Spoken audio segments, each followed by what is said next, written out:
Well, it's the first day of summer, but I didn't think the ranks would be this thin, but welcome to the State Department. I have nothing for you all at the top, so over to all of you. Can I start with Brazil? We Sure. haven't really talked about Brazil much this week with Sure. everything else that's been going on. We had 1 million people plus on the streets of various Brazilian cities last night, and although mostly it's been peaceful, there is instances of violence, and I believe one demonstrator was kind of accidentally killed. I wondered what the US position is on what's happening down in Brazil. Well, thanks, Joe, for the question. We are indeed monitoring events in Brazil, and our position is clear, whether it's Brazil or other countries in the world, that peaceful demonstrations are part of what democracy is all about. Citizens expressing their views and engaging government leaders about issues that matter to them. So that's been our position both for Brazil and elsewhere. And in terms of, also just wanted to mention in terms of U.S. citizens who may be traveling to Brazil during these large demonstrations, just to reemphasize that the protection of U.S. citizens is one of our highest priorities, and we've released security messages on June 18th and 20th alerting U.S. citizens to the continuation of protest activity in several cities, including Sao Paulo, Rio, Brasilia, Recife, Belo Horizonte, and Porto Alegre. So we've continued to advise U.S. citizens through our security messages as well. Do you believe that the demonstrators perhaps have a point, have a legitimate point that they want to push?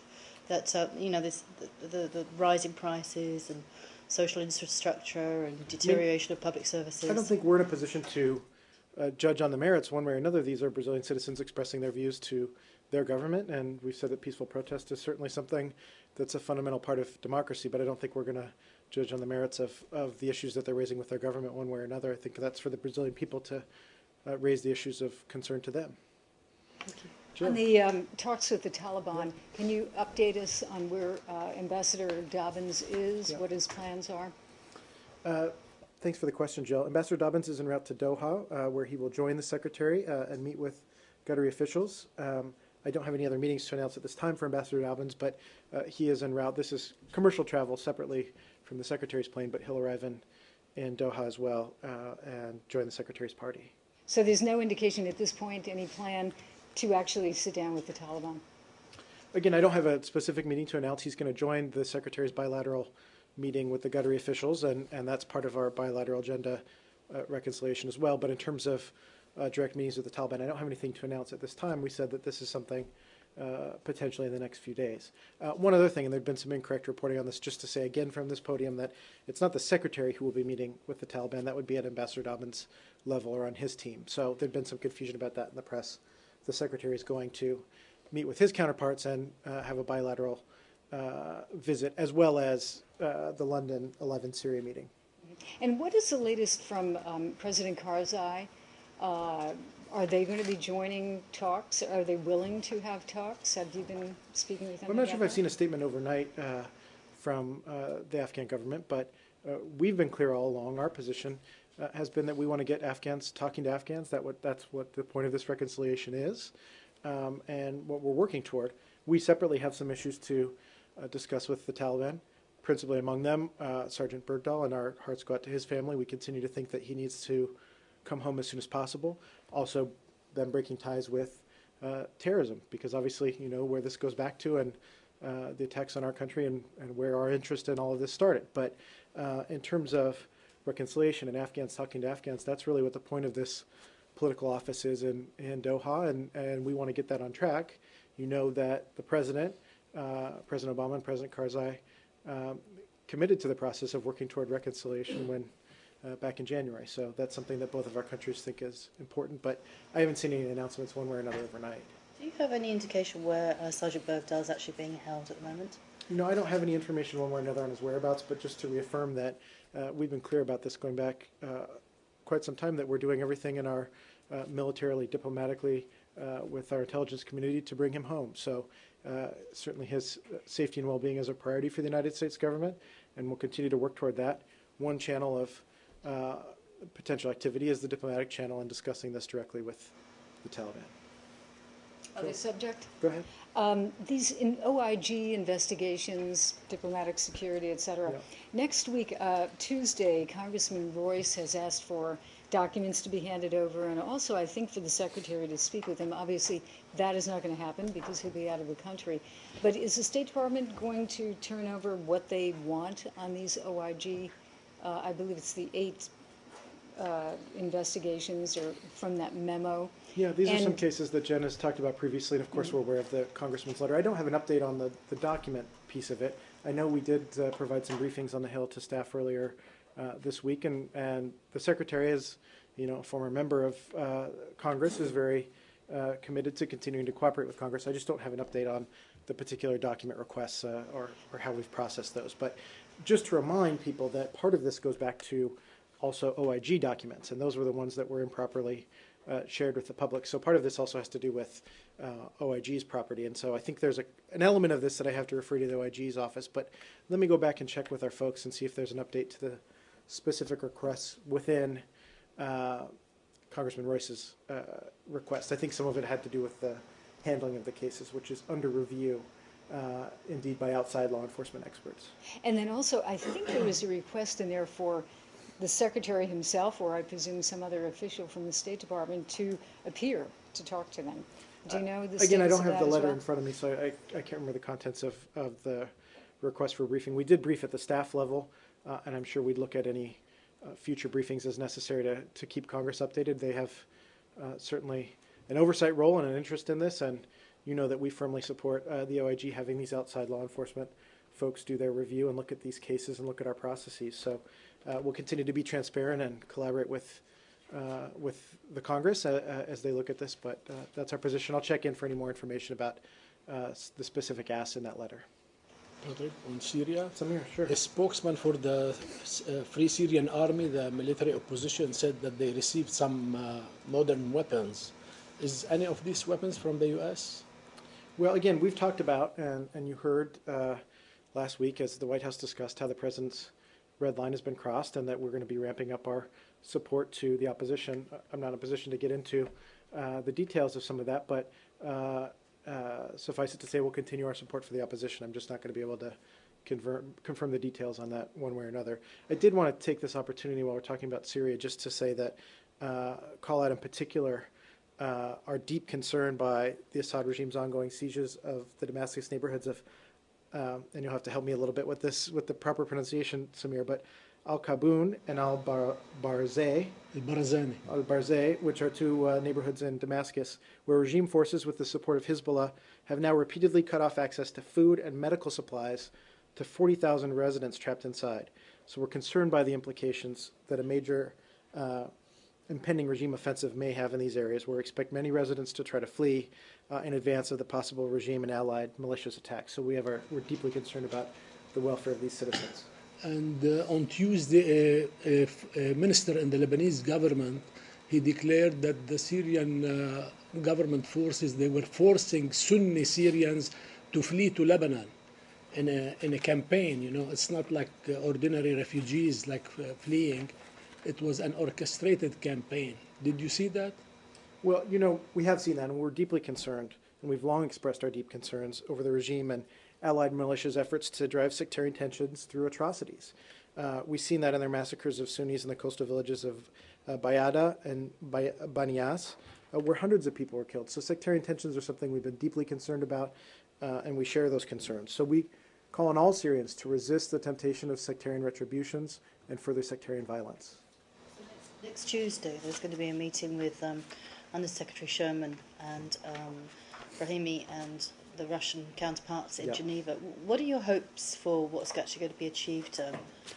Well, just to say, you remember that we have the two tracks here, and one of those tracks certainly is to continue to pursue a political solution to this crisis, the political track. And so what Undersecretary Sherman will be doing is meeting with the Russian counterpart with the UN to continue to see what we can do in terms of planning for a Geneva II conference. I don't have anything in terms of the details of when that might be, and we know the difficulties, obviously, in the context of what's happening on the ground and the difficulties that are being faced. But we'll continue to pursue the political track because, as we've always said, a negotiated political settlement is the best way and the most durable way to end this crisis. So how realistic is it that there will actually be a Geneva II conference?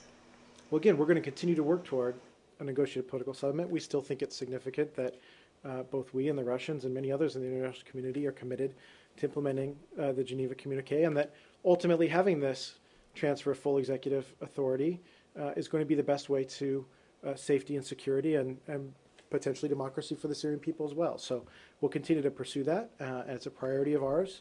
Here, obviously, we're the State Department, we're diplomats, and we'll continue to pursue those diplomatic efforts. But I don't want to look into the crystal ball and say it's going to happen at this moment or that moment. We'll continue to pursue it. Patrick?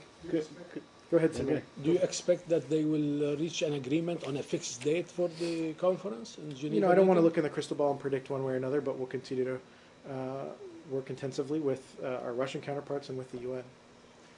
Sorry for apologies for being late. We started on time today, so Exactly. thanks, Saeed. Go ahead.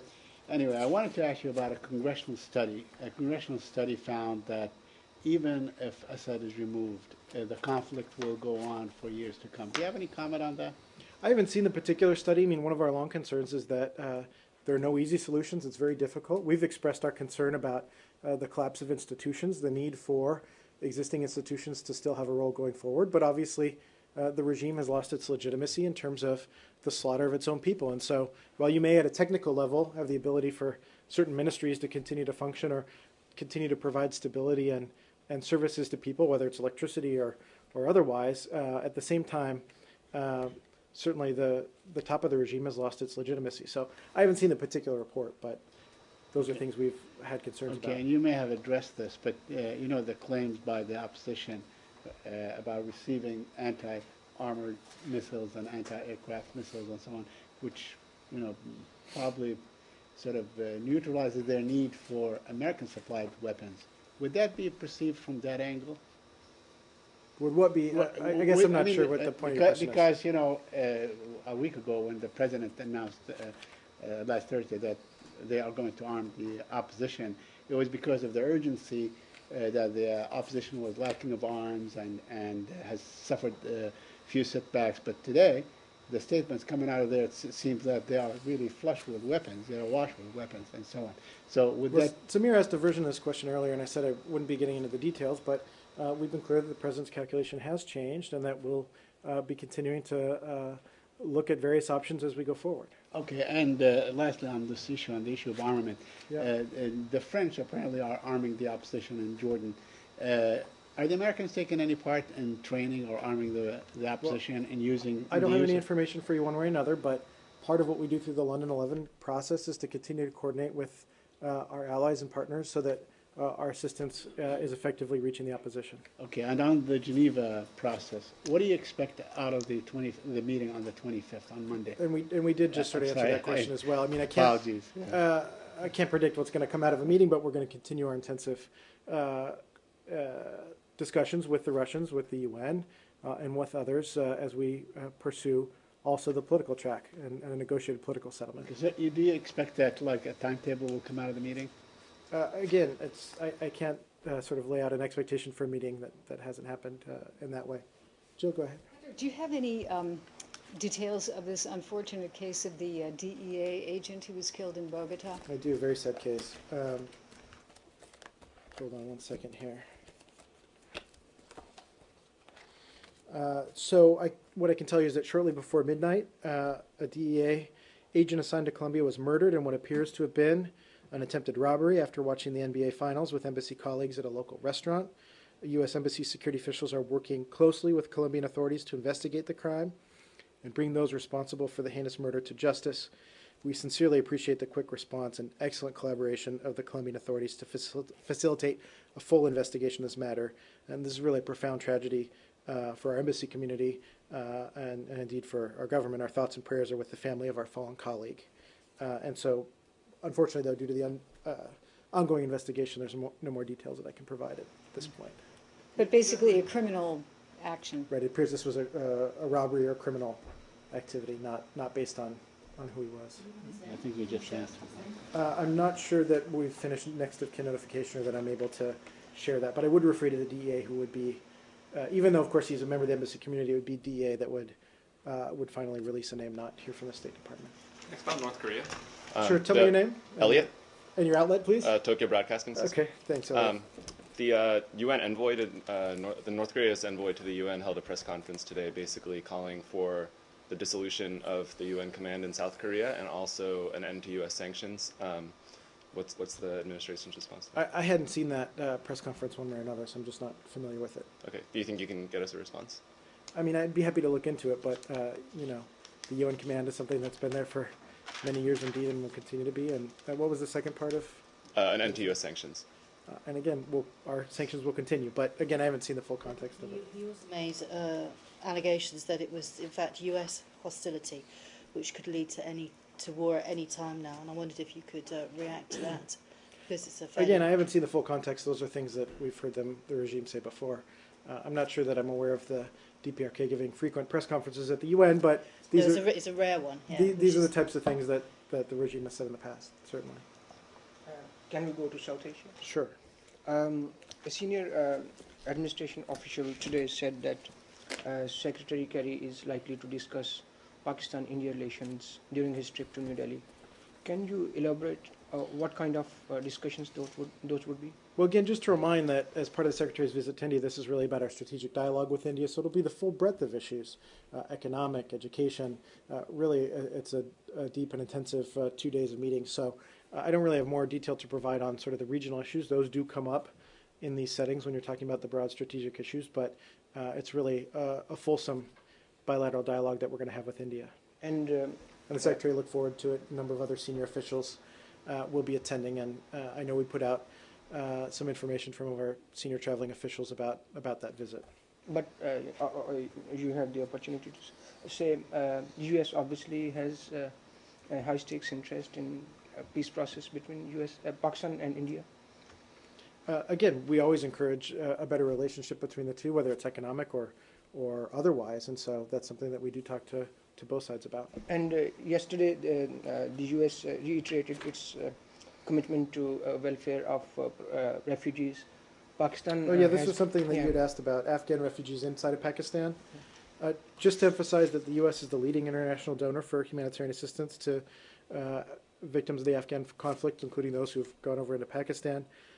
Assistance is provided by our Bureau of Population, Refugees, and Migration. We provide that to the UN High Commissioner for Refugees, the ICRC, and other NGOs to support victims throughout the region. Also, the U.S. Agency for International Development provides food assistance to the World Food Program, operations in Afghanistan, which meet the emergency food needs. So this has been something that has been longstanding. We've provided, I'm looking here at the numbers, over in fiscal year 2012, $89 million, and in fiscal year 2013, I think we've already spent $24 million. So this is some pretty robust assistance. Okay, and how, in recent days, Pakistan and Afghanistan, they have been trading allegations of cross-border militancy. How important it is for the U.S. With the 2014 drawdown line coming, that the two countries should work together to resolve those issues? What's important, we've long said that both countries should cooperate and continue to work on those issues. In the back? Thank you. Priscilla Huff from Feature Story News. I apologize if you've addressed What was your outlet again? Feature Story News. We're Okay. a news agency. Okay.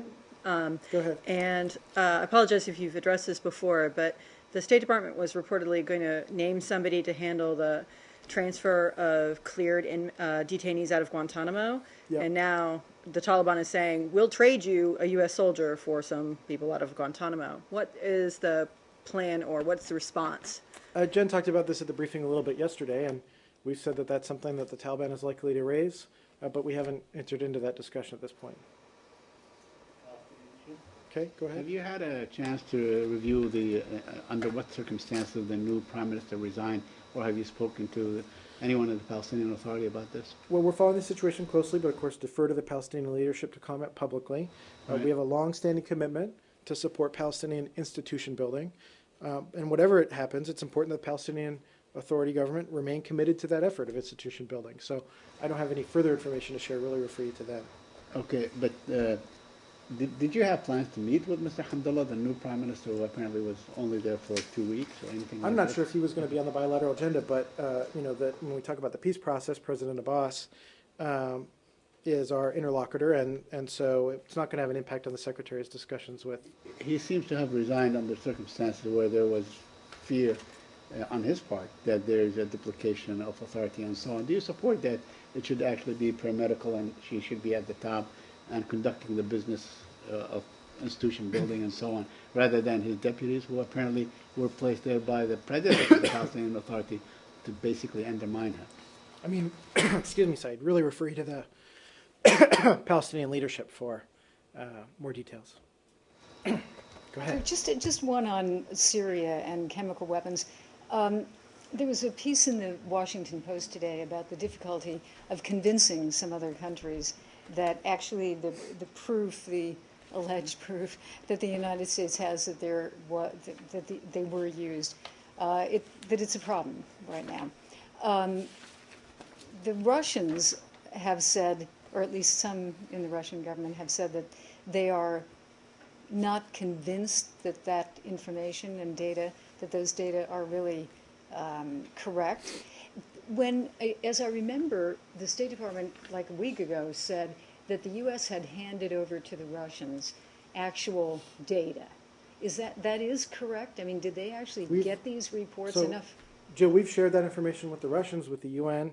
You know that our intelligence community has a high confidence in our assessment that, given multiple independent streams of information, I mean, from this podium, I'm not going to get into intelligence, but we have a high confidence in that assessment. Clearly, the best way in terms of the UN investigation would be allow them to get in and get unfettered access. And so, you know, the Assad regime continues to obstruct that, but any country that wants to get to the bottom of this should continue to make the position and should continue to support our position and the UN's position that they need to get in and investigate all that evidence. So we have a high confidence in our own intelligence assessment. We've shared that with others. We've shared that with the UN. But we agree the best way is, of course, for the UN to be allowed in and to get full and unfettered access. And the Assad regime, if they have nothing to hide, should be willing to have that assessment, and they haven't been to date. So your confidence in the veracity of the evidence is derived from, let's say, physical evidence that is either soil or blood or anything like this? Well, again, I'm not going to get into intelligence assessments from here, but our intelligence community and our national position is that we have high confidence in our assessment. We've shared that with other countries. Other countries have a high assessment, and we've shared that with the UN. The UN's position, and they can speak for themselves, obviously, is that they need to get in, and they'd like to get in to have full and unfettered access to continue their investigation, and we support that. So we'll continue to do that. Can we change topics? Iraq? Sure. Okay. You know, at a time when Iraq is really suffering a great deal of turmoil, it seems that volunteers or militias are crossing the borders into Syria to aid the Syrian regime. Are you having any kind of special talks with the Iraqi government to stop them from doing that, or to prevent people from going to answer the calls of, you know, the Sunni jihadi side? So we have seen reports of a limited number of Iraqi Shia and Sunni militants fighting in Syria. These movements stoke the violence in Syria and contribute to the suffering of the Syrian people. So we continue to call on all of Syria's neighbors to take all possible steps to prevent the flow of militant fighters into Syria in order to prevent exacerbating the sectarian aspects of the conflict.